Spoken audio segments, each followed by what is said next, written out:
to welcome everyone to our 2021 new year of PCL Reads.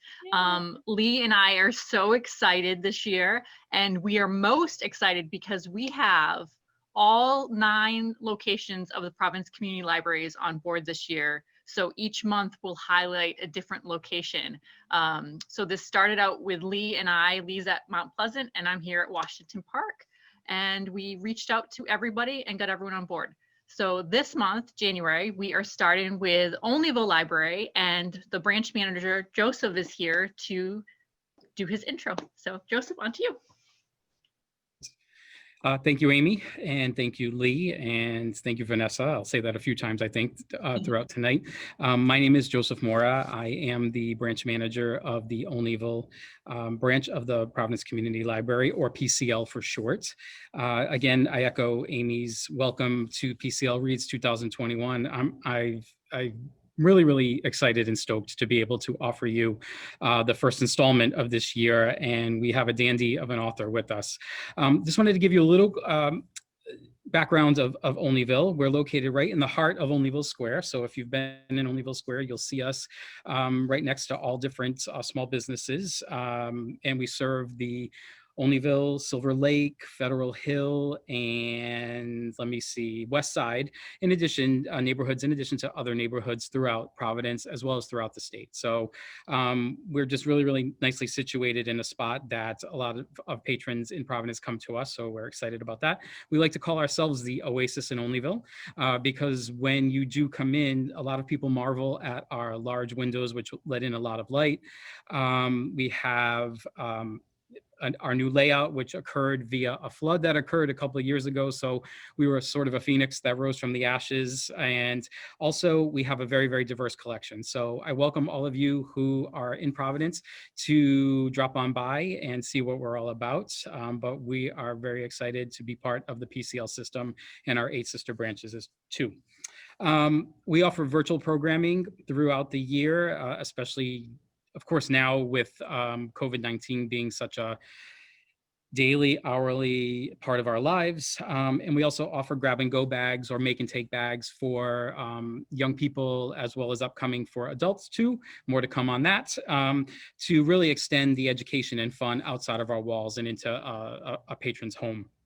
Our collaborative tentacles, as I like to call them, extend throughout the neighborhood, and we're always seeking more opportunities to collaborate with patrons, with arts-based organizations, other nonprofit organizations. So the things that we'll be doing in the upcoming months will really most likely be a part of the part and parcel of collaborative efforts that we are doing as part of the Olneyville branch. So that's who we're about, but really what we're here about is for PCL Reads and Vanessa Lillie, who is a local author and our featured speaker tonight.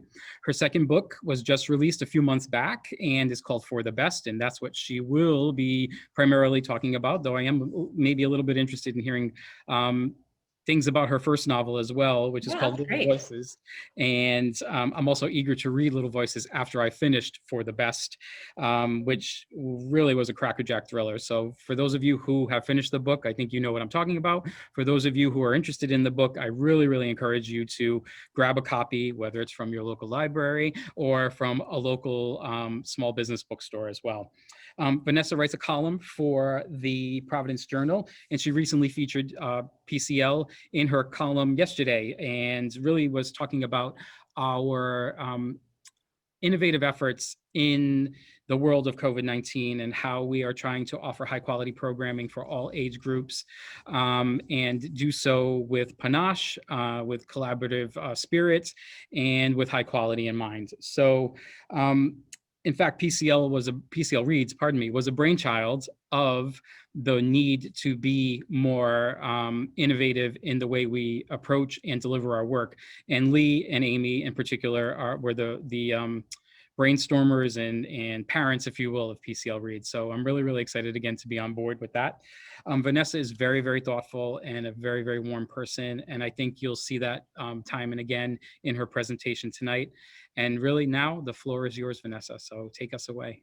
Oh, great. Thank you so much. It's so wonderful to be here. I was lucky enough last year to hear from Lee, and I was able to speak at the library there, and actually went to several libraries throughout the state, which I hadn't even expected, and it was awesome. And now I have this new goal to go to every library in the state, as well as Providence. I still have a few left on Providence too. So this is a big honor. Libraries are really, I'm from a small town in Oklahoma, and the local library was absolutely my favorite place to be. And I spent as much time as my parents, who I believe are on the Zoom, would allow, because I love libraries, not just reading, but just the feel of community, and the people who love books being there and talk to you about books and the programs. So that's a real honor to kick off this new season of an awesome program. So I thought I would just start out, before I jump into For the Best, to just talk a little bit about my writer's journey, because people are usually kind of curious about that, especially if anybody here likes to dabble in writing. Maybe either you published a book or you're thinking about trying to publish a book. So I'm always curious about how authors came to publish their books. So I'm just going to assume maybe you guys are too. So for me, I originally, I loved creative writing and I loved reading when I was little, but once I went to college and grad school, things kind of, I don't know, got busy, or I got distracted, or I sort of in a weird way forgot how much I love writing. And so I was in my early 20s, I was in Washington, D.C., and I kind of felt a real longing. For anyone who has any kind of a creative passion, if you don't kind of honor it, I've found that you feel a little empty, no matter how full your life is in so many other respects. If you have been given something, and I actually am of the belief that everyone is creative. I mean, you hear people say all the time, oh, I'm not creative, or, oh, I can't write, or, oh, I can't draw. Well, I think it isn't about, being the best in the world. I think it's really just about doing what you enjoy, and kind of honoring whatever creative gifts you have, or even just want to explore. There's certainly, I like to make collages. It's not like they're like gorgeous or anything, but it's fun and I enjoy it. I'm certainly not even I'm probably in the very bottom of collagers in the world, but it's great. And I think it's something fun to do. So I don't know, I just would encourage you, if you are one of those, I'm not creative people, or maybe you just used to have a passion way back when, and you kind of put it aside like a lot of us do. Now I think, especially with everything going on in the world, I think it's a good opportunity to kind of hone or embrace or just try out those things that we've loved in the past, or things you've always wanted to love. On a separate point, I'd even say, when you honor your creativity, I found for me, it's almost like a form of therapy in a way. And I think it's, an opportunity to sit with yourself, to reflect, to express maybe emotions you haven't even processed yet. And it doesn't have to be writing, but I do think journaling even helps. But certainly painting, anything where you're just sort of letting your subconscious talk to you and guide you, I think can really help us process a lot of what's going on in a really kind of complicated and scary world. Not only recently, but just with COVID and everything that's happened. I think, instead of doom scrolling or obsessing over the news, to just take a breath and try to honor some gifts can be really powerful. So for me, I realized that I, was missing that. And so I started taking some kind of online writing classes. Then I found a local writers group in Washington, D.C. And then I just kind of kept pursuing it. And conferences were awesome. Critique partners were awesome. Craft books about the craft of writing helped me. I feel like with anything, there's that Malcolm Gladwell thing that you need 10,000 hours to be really proficient at something. And I really believe that was true for me in this. And I don't know that I would be like Malcolm Gladwell proficient at writing, but I do think that I needed to put a lot of time in to kind of get to that level. And it can be, a little bit frustrating there's kind of a tipping point sometimes where you're putting a lot of yourself in it and you're putting a lot of time into it, maybe years even, and you see yourself getting better, but you're not as good as you want to be. You're not quite as good as other authors or other writers that you love, which that's normal. But there's just there can be a lot of obstacles. So by the time my debut, Little Voices, was published, it's right here. I think I've been trying to be published for about 14 years, all told. And in that process, I'd written a couple other books. One of them I queried pretty extensively. Querying is where typically the process is you write a book, you find an agent and they're your business partner and they represent that book with publishers who will then go on and publish it. But you often need that kind of middle person. So I had tried to get that middle person. I was rejected well over 100 times on a previous book. So, it's very few people I know sat down, wrote a book, got an agent, got published. I would say 5 to 6 is probably the number of books a lot of people, like, is maybe an average of how many books people wrote. And I hear a lot 10 years. 10 years is about the length of time. Especially like if they started in their whenever, it's like a good 10 years before they, start to really get traction. Not to discourage you. If this is day one, don't be discouraged for sure. But I would say if you are in the thick of it, also know that that's normal. So I had been working on other books for a long time, and I finally decided to kind of take a break because I had been like roundly rejected on my last book by like over 100 agents. I knew I wanted to write, but it's hard sometimes, and sometimes you really do have to take a break. So I took a break and I had a kid, which, that's easy too, right? And so we moved to Providence, and which was great. We love it here. We've been here, I think, almost 9 years. And when we had been there a few years, and then I had my son and I stayed home with him for the first time. I was not working. I pretty much have always had 2 jobs my whole life. So that was really weird and hard for me, extremely hard. Not only because my kid didn't sleep and I love him so much, but good God, he was not a good sleeper. He was up at 5:45 today, as a matter of fact. That's never been our strong suit. And with the experience of being a new mom, I plugged into what would take me to publishing my debut, which was just writing from a much more authentic and emotional place. My other books previously were a lot of fun to write, but they weren't necessarily like tapped into my kind of present and current emotions. Whereas For the Best, which is about a woman who is reeling postpartum from having a baby and almost dying, and her friend is murdered. So it's her journey to find justice for her friend, but then also kind of return to who she was before she had the baby. And so I also set it in Providence, which you often, I think, hear this idea that setting is character. And I never really understood that until I moved here, because I was so completely obsessed with Rhode Island and continue to be so. I thought it was the most quirky, interesting, fascinating, somewhat corrupt, definitely gorgeous place. And I loved writing about Rhode Island. In fact, there's one review of Little Voices. I actually think it was like a British review, like over in England. The guy was like, God, there's a lot of Rhode Island in this book. And I was like, there is, because I love Rhode Island. And when you love something, you're infatuated with it and fascinated by it. So I think that really helped kind of get my writing kind of over the hump too, is that I wrote about a place that I loved, and from the perspective of a character who was similar to me in that she was moved to Rhode Island from somewhere else. So that was a blast. And so then after I got that book deal, it was a 2-book deal. And so For the Best was different because I wrote Little Voices, really only thinking my friend would read it. Never know, you hope, but nothing else I have had been read really, like that.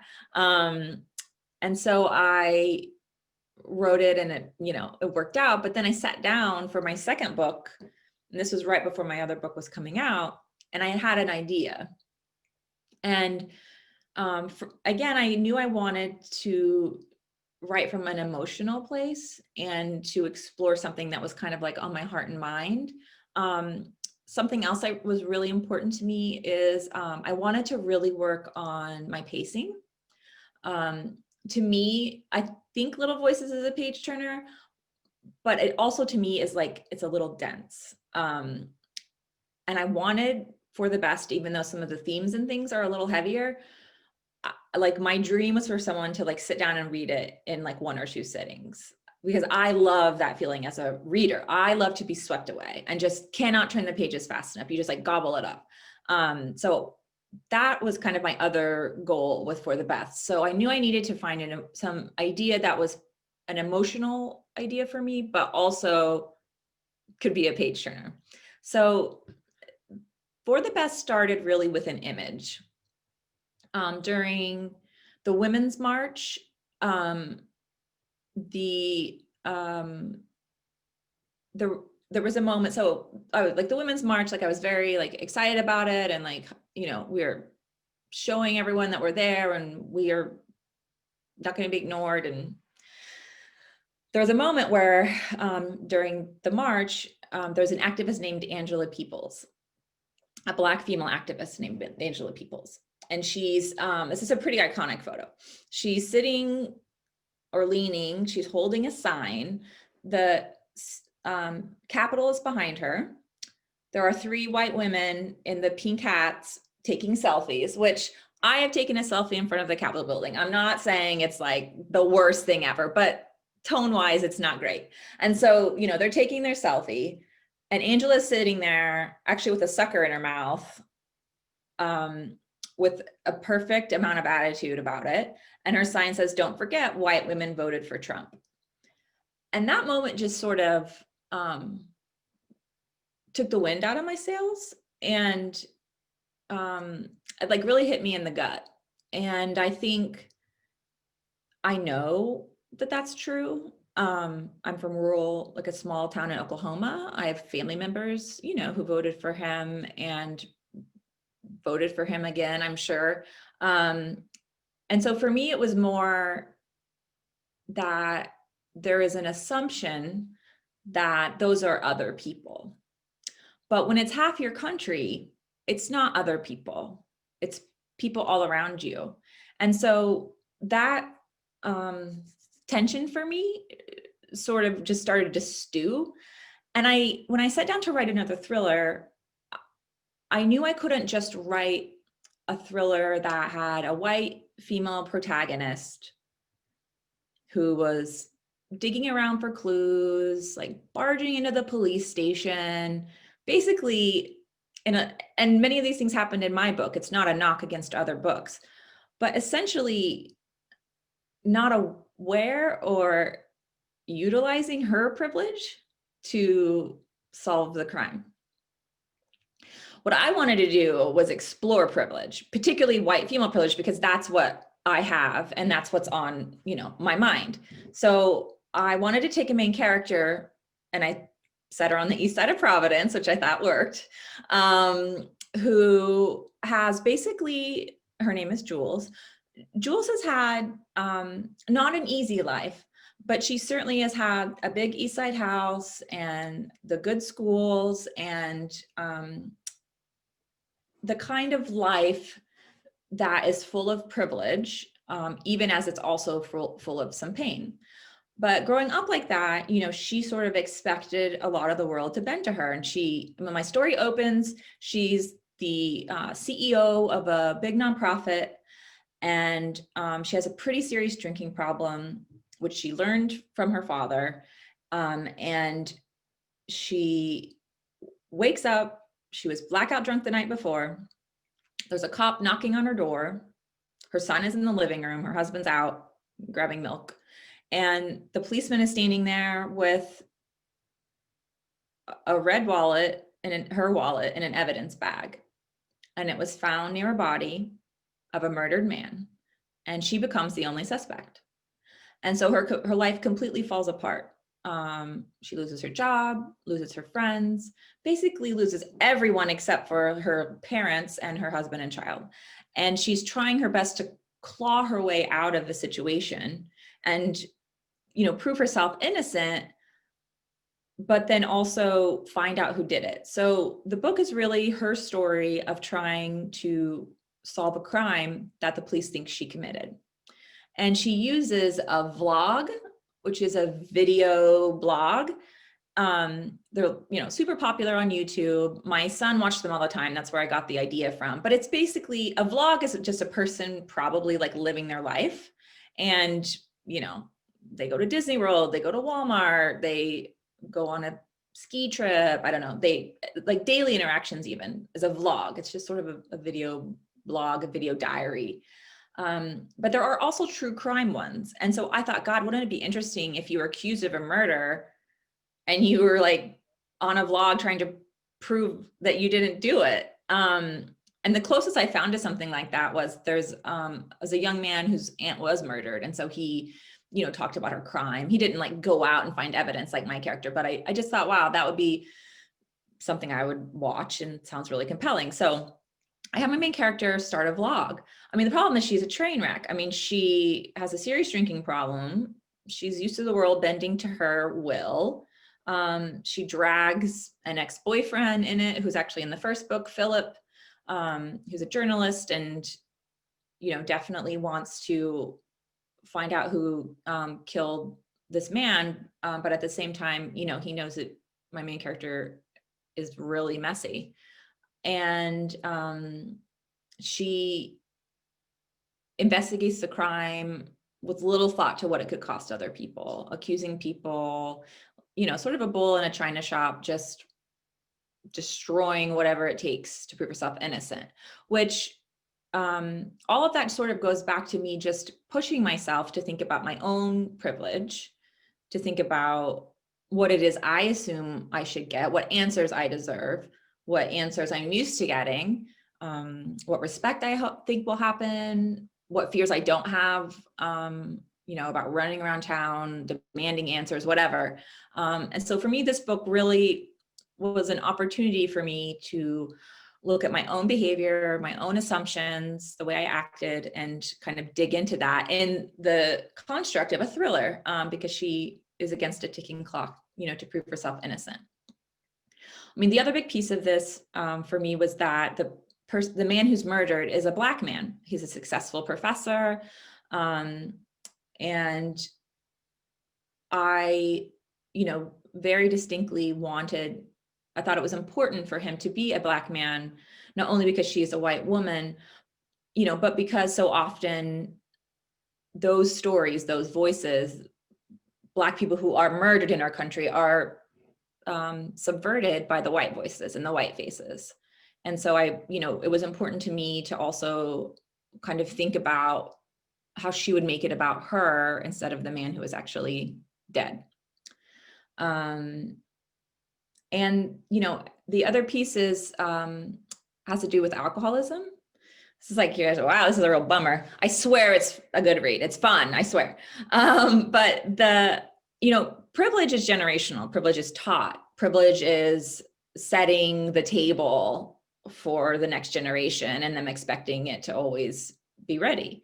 And as much as alcoholism is absolutely a disease, I do also believe that for white people, it is often also a point of privilege. I think this is based on years of DC life, which is nothing but happy hour culture.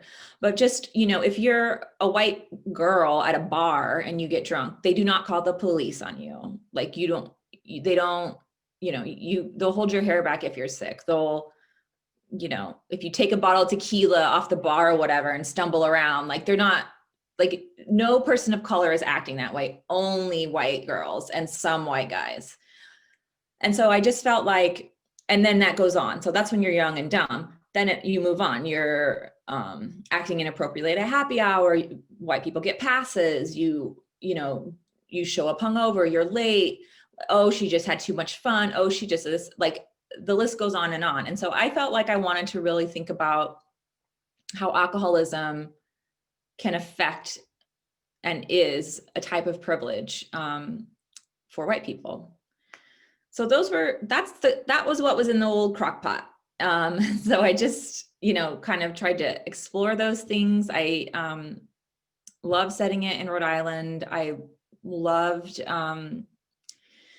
just like pushing myself to think through. The main character, her voice came to me like a bat out of hell. It was just in my head. I was super glad when it was over, because honestly, it was just a lot, because she's just had such a strong will and such strong opinions. And,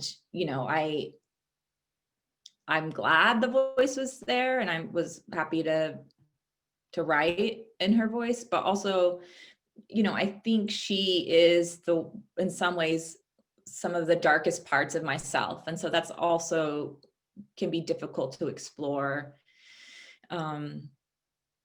without getting really tired of it. So yeah, so that's kind of the summary of, For the Bats. My other favorite part of it, is that this was my editor's idea. This was not mine, but I mentioned, she starts a vlog. So my editor thought it would be cool if I wrote chapters that are like in a transcript format. So you can see it's kind of in transcript. So it's nice because you've got my main character's kind of off the rails first person account. And then it's broken up with these vlog chapters to kind of give you a little breather and a reset, hopefully before the next crazy thing happens. And oh, good, thanks. Yeah, the vlog was a lot of fun. I really enjoyed that, and I think it really helped kind of with this pacing goal that I had, to just have it be a pretty fast page turner. And if anyone's kind of curious as far as editing, so I had to completely rewrite this book in 6 weeks. So just because you publish a book doesn't mean you have any idea what you're doing.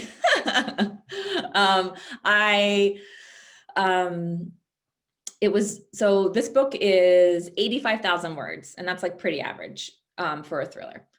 When I handed it to my poor editor, it was 120,000 words. Way too long. And she just gave me like really great direction, had me chop out a whole point of view.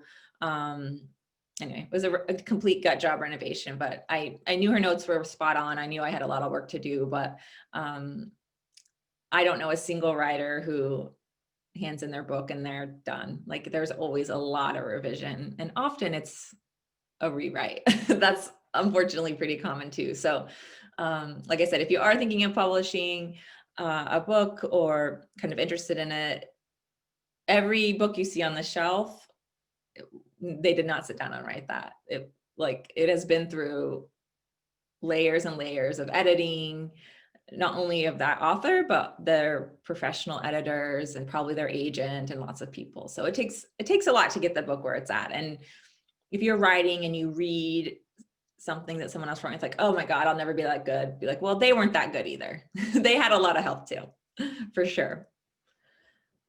So I can just kind of pause for any questions. I'd be happy to answer about publishing or characters or writing.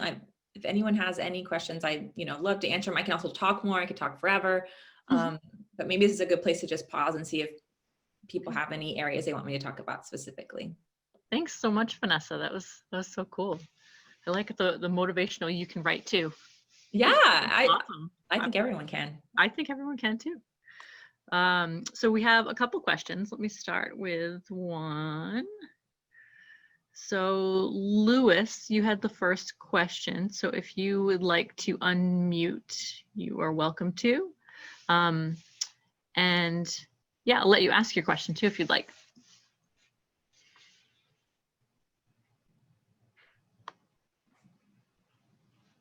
Hi. My question is, what inspire you to write books? I think it was that longing I was kind of speaking about earlier. I really had this need to kind of create worlds and not change the world or anything like that, but more like create escapes for people to, I feel like for me, books provide me a way to kind of go somewhere else, to be somewhere else, to be someone else. And I just had a longing to give that back to other people. And Also, writing can be fun. I mean, it isn't always, sometimes it's really hard, but I find sitting down and like writing dialogue and like making stuff up to actually be a lot of fun. So a lot of it was kind of selfish in that I enjoyed doing it. And also, God, after I write, I feel so much better. Like I'm cranky all day until I get my writing done, and then I'm like much better. It's like an itch. Like if you know, or it's like working out really. Like if you know you have to do it and you just put it off and put it off, then you're in a really bad mood at the end of the day.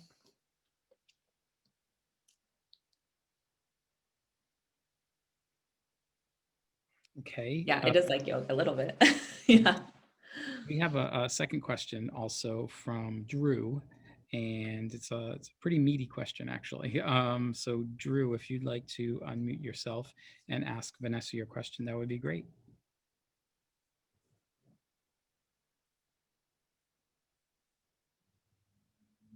Or we can act by proxy and ask the question for you if you'd like. It's that's totally fine too.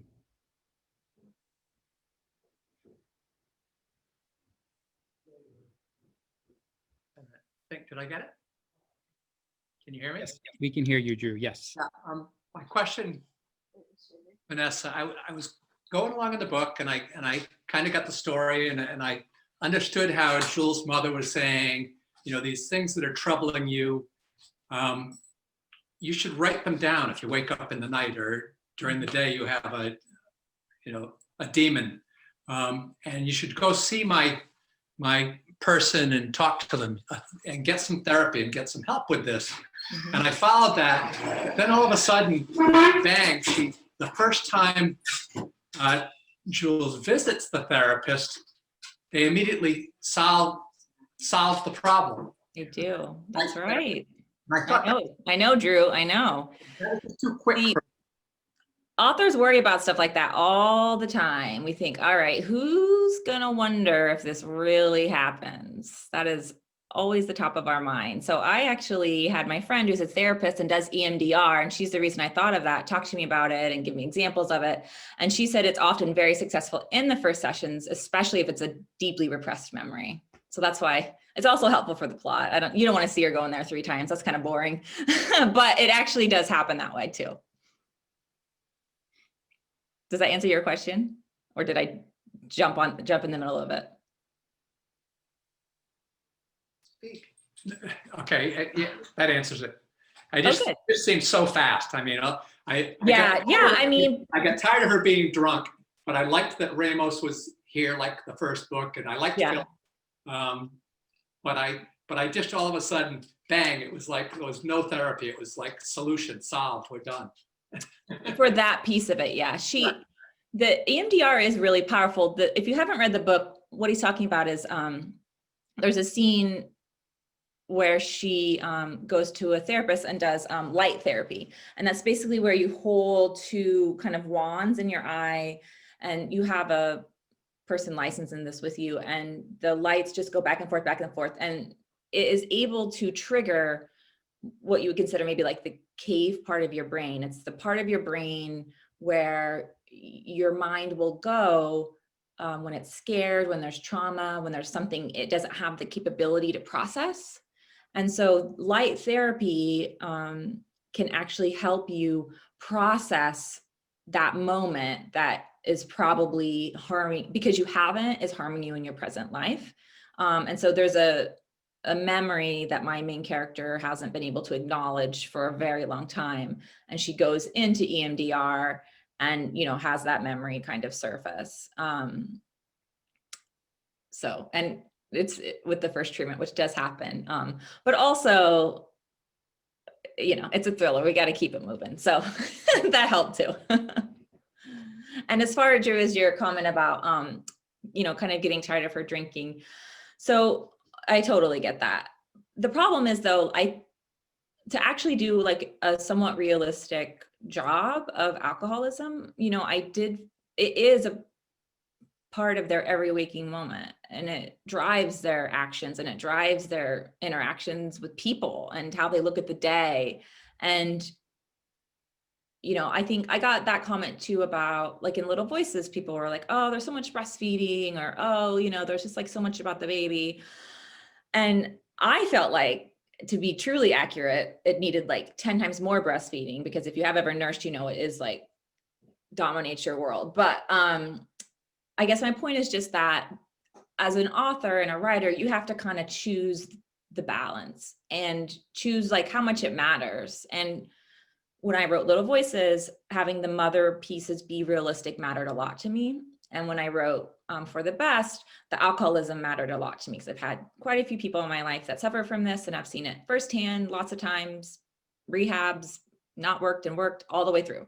So I care a lot about this topic.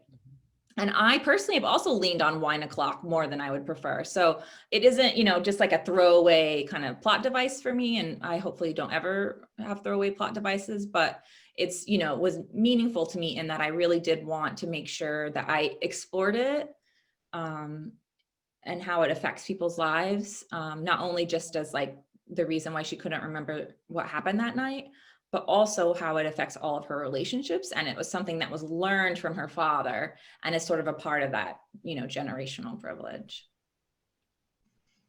Thank you, Vanessa. I thought the alcoholism piece tied in with like the addiction is just, it was like spot on. I was very blown away by the realisticness of that. So good job.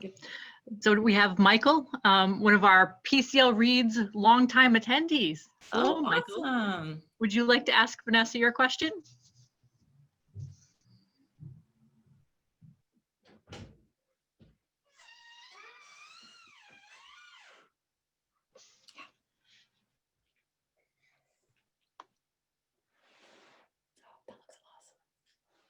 I think you're still muted, Michael. There we go. Okay.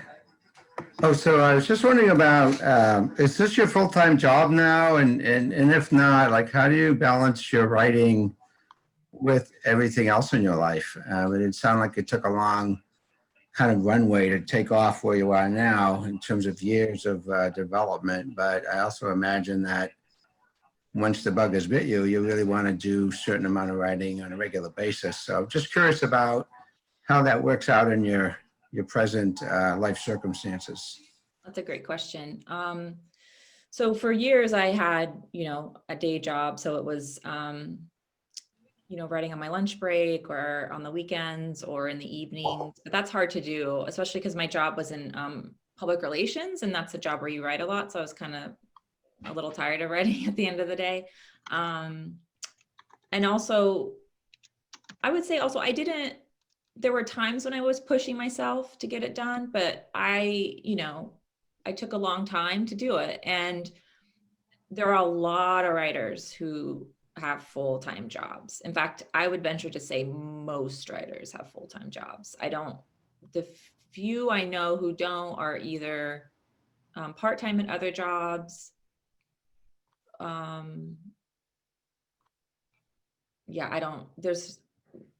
would say 10% of the writers, author friends I have, don't have a job besides writing. Like it's really stressful to rely solely on your writing income. My husband's job definitely supports a lot of our life. I mean, I do make money on writing, but it's been a long time coming.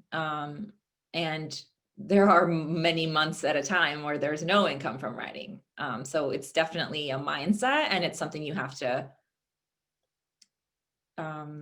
be prepared for. And I could talk a lot about the subject. There's also, in terms of time, I have had friends who quit their day jobs and started writing full time, and they sort of say they really write about the same amount as they did before, because you write what you have to get done.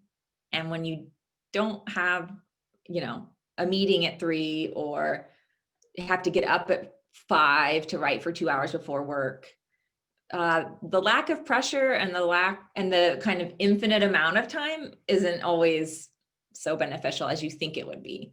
And I definitely can speak to that from experience. Certainly it is wonderful to have more time for writing, but can also be a blessing and a curse. And just financially, I'm a, pretty big believer in, don't quit your day job for like a real long time. And I actually, a friend of mine, she was on the New York Times bestseller list, and she got a really big deal. She actually has a movie deal, and she still has her day job because she just doesn't trust the business. And that's like pretty legit. I mean, you'll have a good year and then you won't. And, that's a lot of pressure to have to go from writing creatively because you love it to, if you don't write and make money from it, you can't pay your mortgage. I mean, that's just such a different, mindset.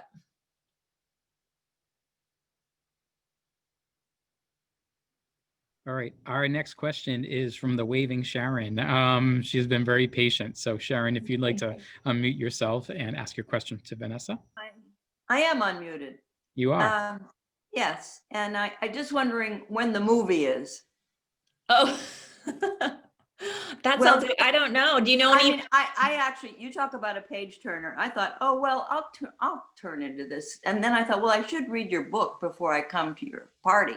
And I read it in a little over 24 hours kind of thing, not 24 hours in a row, but I mean, now I'm reading Little Voices, which I got maybe a third into this morning. So this all happened since Sunday. Oh, wow. No, Saturday, I guess it was Saturday, Sunday. Yes. So I just went, and I thought I saw something about an agent for a movie. I do. I have a film agent. She has Little Voices out. I could also talk for hours about turning books into films. I won't bore you, but so to me, getting like the idea of getting, your book made into a movie is definitely a dream come true. But it's also just, it's really fun to think about. And, I've had like one real call with this film agent, and we talked about like celebrities who could play parts. I mean, it was just, ridiculous. It was so much fun. And, but that's their world and that's how they operate, but for a little author, it's like pretty cool. So I just kind of treat the movie side of it as like just a fun kind of fantasy. And if the lottery ticket comes one day or whatever it does, but it's. No, but I mean, they did Gone Girl. They just did. Oh yeah. The Perfect Nanny. Mm-hmm. Yeah, I'm into it. If anybody right knows Steven Spielberg, so send him my book. Good luck. Yes, it'll be a lot of fun. Actually, my next project coming up, I'm editing a third book right now that's set mostly in Oklahoma, where I'm from, and then a little bit in Exeter, Rhode Island. But the other project I'm working on, which also has some movie interest, but it's down the road, is set in 1985 Providence. I'm so crazy about this book. It's unique because for anyone who's listened to an audiobook, particularly through Audible. So Audible does what they call Audible Originals, where if you're a subscriber to Audible, they'll give you free like short stories basically. But I just signed a deal where it would be a whole book, and I have 3 co-authors, which is so much fun. And I made all of these women who don't know anything about Rhode Island write about living in Rhode Island in 1985. And it's about 4 law partners who die in a mysterious plane crash, and their widows are left to take over the firm and try to save themselves from, the bad guys who are coming after them. It's very much inspired by Crime Town, the first season of Crime Town. There are so many incredible characters in that. I loved it so much. And just the 80s in Providence, from what I've read and kind of heard, is just a fascinating time. So definitely have my fingers crossed for that one as well, because I just feel like we need some really great 80s movies. Anyway, like this, it's got that feel of the character I'm writing. Her name's Crystal. She's from the Hill. I really picture her kind of like a 1980s Bette Midler, just like lots of attitude. And anyway, we're having so much fun with that book. Like we were just emailing what they can wear to this party out in East Greenwich.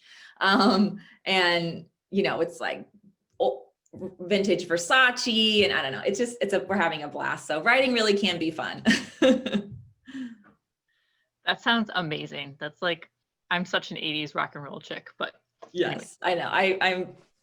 We're all having a blast. We're like, I have this 80s soundtrack today. I was playing all this like Duran Duran all day while I was writing. We're leaning into it. they came out with, to go slightly off topic, I have 2 girls. So they came out with an 80s historical American Girl doll recently. Yes. Oh my God, she's so cute. Yes, I love her. Yeah, absolutely. Kevin, your question was kind of touched upon what Vanessa just talked about. What would you like to elaborate?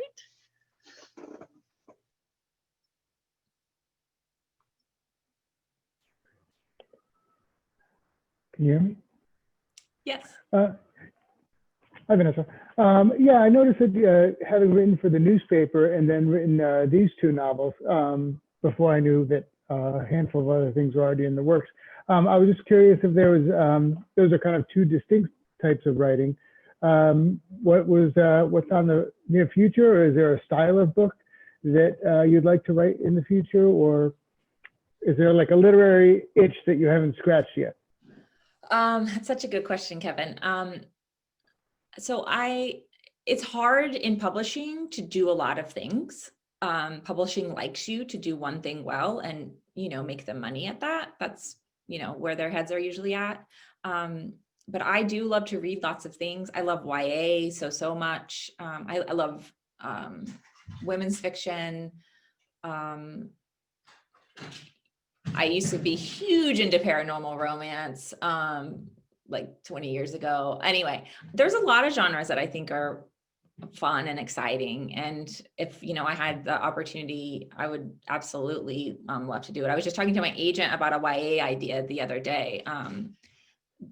And, you know, we're just like living in an age where, you know, a book is on the shelf, but then it's, you know, also available ebook forever. And, you know, people are searching for lots of stories. And, you know, for me, it's definitely just about writing something that some people love. You know, it's always just about connecting with the story and sharing it with people. So you know, definitely am going to stay probably more in the thriller vein. I've just always kind of go darker. But I would be really open to other kind of genres of that, because it's just it's a fun time to be writing thrillers right now, I think. Vanessa, I have a question. You know, you've talked about various genres that you've enjoyed, past and present. What is on your nightstand or, you know, on your bookshelf right now that you're currently reading? Oh, I just finished And Now She's Gone by Rachel Housel Hall. We actually read it. I run the Reading Like a Writer group at the Providence Athenaeum. And so we have a book we read. It's a thriller. I run it, so it's a thriller. About every 6 weeks. We only choose LGBTQ plus writers of color this time. So it's been really awesome to just, you know, push yourself to make sure you're not just reading white writers, which is a very easy trap I fall into as well. And there's really, you know, maybe even 10, 15 years ago, it would have been harder, but now, you know, there's no excuse except for just lack of effort. Again, myself putting that finger at myself. So we've had some awesome thrillers this time around. Blacktop Wasteland, which was actually mentioned on the Today Show today by Harlan Coben, the thriller writer. It's one of his favorite books of the year. That author, Sean Cosby, S.A. Cosby, he wrote, it's an absolutely fantastic Southern thriller about dads and boys. And the kind of log line about it is it's about a man who's trying to stay on the right side of the law, but he's kind of broke and needs money. And he happens to be the fastest getaway driver west of the Mississippi. It's awesome. I mean, and it's also Sean, the author, is a Black man living in the Virginia. And so often, if you are reading particularly thrillers, they are written by white people, primarily with white main characters, and even if they're not white characters, like, you know, there needs to be an authenticity to the voice. That's why own voices and supporting authors from different backgrounds is so important. And so it's so great because Sean just infuses his, you know, his culture, the way they tease each other, the jokes, his passion. He has a huge passion for muscle cars. I mean, it's a really cool, gorgeously written, by the way, book. And it's been on a lot of best of lists this year. So definitely check out Blacktop Wasteland. Another one that's coming up that I'm really excited to read is Your House Will Pay by Steph Cha. And that came out last year. It's set, I believe, during the LA riots. It's from two different points of view, a young Black man and a Asian American female. And Steph is an incredible writer and lives in LA. And so it's just got a ton of realism and authenticity. And for a lot of people, it was one of their favorites of the year as well. So I've loved those books, and I love discussing them. And, you know, we're having a good reading season. Awesome. Thank you. Yeah. Awesome. Cheryl just jumped in. Cheryl, you want to ask your question?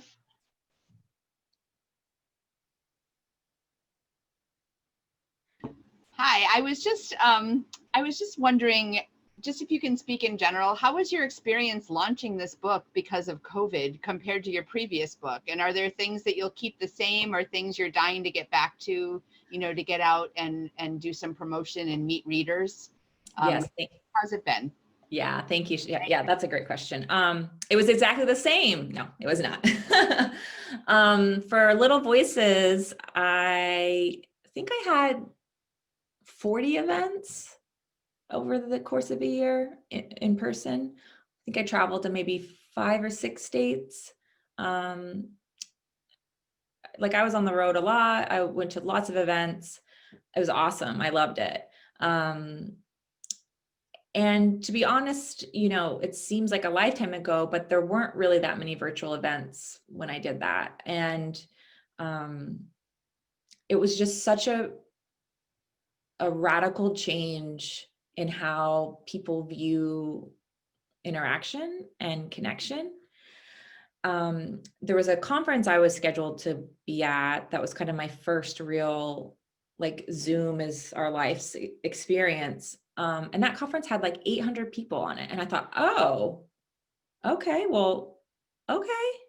So, you know, I think, and, you know, I love events. They're awesome. But like, if you get 10 people at it, you're like feeling pretty good. Like, it's, you know, unless you're a really big author, you know, it's much more just about the interaction and meeting the booksellers and things like that. Like, you know, there's a lot of good things that come out of it. So there was like opportunity with virtual events. Also for the best virtual book tour, you know, I had events with bookstores I would not have been able to go to otherwise. And I had authors that are friends of mine join me at these events that would not have been able to join otherwise. And so that was, you know, really cool. It's also been nice. You know, travel's hard anytime, especially like with the young children. I have a very, you know, high maintenance, almost 6-year-old who really likes mom to be around. So those events were hard last year. And I think this year it would have been really hard too. And so it's nice to be able to kind of do this. Not that it's been perfect, not that he hasn't interrupted me on every single Zoom I've ever had, but it's certainly much more manageable because then I can kind of go back to reality. And so that's been really nice. That said, this is a very difficult environment to launch. So I would say, you know, if you're in the market for a book, definitely pay attention if it's a new debut, because they've just had such a difficult go. Because, you know, when you're launching a book, you're just looking for connection. You're looking for people who like your voice, who, you know, booksellers who meet you and they'll carry your books and they'll, you know, want you to sign copies, all that stuff. And, you know, most people just couldn't do any of that this time. And there's a lot of connection to it, you know, who you can ask and who will have you at an event. And if you're a brand new author, you know, you don't know anybody. So I feel very grateful that I was able to kind of do a normal launch with Little Voices. And then for the best, you know, I was okay with just sort of putting together the virtual pieces. But yeah, definitely have some pity on any debuts that came out. And there's some awesome debuts that came out this year because, you know, they're looking for readers and they just didn't have all the normal channels to be able to do that. I mean, you know, bookstores were closed for so long. I mean, people were having books coming out and bookstores were closed. Their local bookstore, like if they didn't have online ordering, and I mean, a lot of bookshops didn't have that. I mean, they didn't have anything. It's been a really hard year for everybody, but especially for debuts. Okay, we're going to have one last question from Stephanie, and it's from her daughter. So would you like to ask Vanessa your question?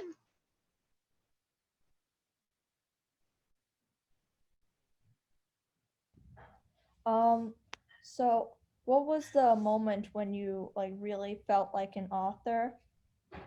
And also I had a side note. I could totally see Mahershala Ali if there was like ever a for the best movie. I could totally see him play Terrence. Oh yeah, you can be the casting director for this movie. That's a perfect pick. I love that. When I felt like an author, you know what's interesting about that is it is an ebb and flow. There are some moments when you're like, wow, like I made these. This is pretty cool. Like, oh. And then there was a lot, and I mean daily moments of, oh, I'm never gonna write this again. Oh, this is no good. 2 books and I'm done. And they call that imposter syndrome, or they call it, well, there's a lot of things it is, but I definitely, you know, when my book came out and signing it, and there are like so many awesome moments. But I think all authors kind of struggle with the next thing that they're working on. And almost nobody I know sits down and says, I'm going to write a great book. It's hard and it's scary, but that's the thing about when you want to do something and it matters to you, you're going to be scared a lot. Like, that's okay. Like, you're going to be scared and you're going to be worried, but you're going to know that you need to do it. And so you keep going, but it's never just a feeling, you know, it's kind of a day in, day out, but I've definitely had lots of awesome moments. And one of my favorites was I went to my small town in Oklahoma and had a book event there. And my mom, you know, had a cake and my English teachers were there. And that was really cool to kind of connect with people and to go back and like show them I wrote a book and have that support. But yeah, definitely just because you see somebody's book is published, they have fears and worries just like everybody else. Thanks, Vanessa. That's a great response. So it's 7 o'clock now. So before we all go away, I wanted to just tell you guys where we're traveling to next. So February brings us virtually to the South Providence Library, where we will have another wonderful author talk with Toshi Onobushi and his book, Riot Baby. And he's part of the Reading Across Rhode Island. And we're co-hosting that with the Rhode Island Center for the Book as well. So it's going to be a fun, big event. And that is also a YA novel for all of you YA people. And it's like kind of dystopian fantasy type of stuff. So that's my element as well. And then March brings us over to Wanskuck. And we have Denise here tonight, the manager at Wanskuck, who will be hosting that event. And we are going to do our cozy book discussion and do H is for Hawk, which is a memoir. So we'll be jumping over to nonfiction for that event. But thank you so much, Vanessa. This was wonderful. Thank you everyone for joining us. This has been a fabulous hour. I feel so inspired. Thank you. Thank you, Vanessa, so much. Thank you. Thank you all so much for what you do. Libraries are the hearts of our community. So thank you all. Have a great night. Have a great night. Thank you, Vanessa. Take care, everybody. Thank you. Bye-bye. Everyone. Mhm.